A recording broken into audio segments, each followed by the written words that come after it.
Welcome to the Tech Egg. Don't get scrambled. Enjoy the video. You begin by confirming compatibility and getting tools ready. Do this now.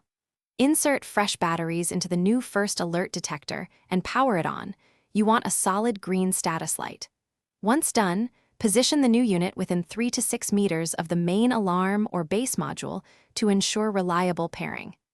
Now put the primary alarm into learn or pairing mode following its quick press sequence. This starts the linking handshake so the devices can discover each other. Next, initiate the actual pairing sequence on the primary alarm by pressing and holding the pairing or learn button for 5 to 10 seconds until the LED flashes or you hear a specific tone. You must then trigger the new detector's test button to complete the handshake. This forces it to send a pairing signal back. Continue watching for consistent LED patterns and confirmation chirps. Make sure to repeat the test at least twice, because redundancy reduces false negatives and confirms the radio link. To finish, mount the detector on its bracket and secure it tightly. Orientation matters for coverage, so follow the manual. Once mounted, run a whole system test so you ensure all linked detectors sound in unison. You should hear synchronized alerts. If linking fails, don't panic.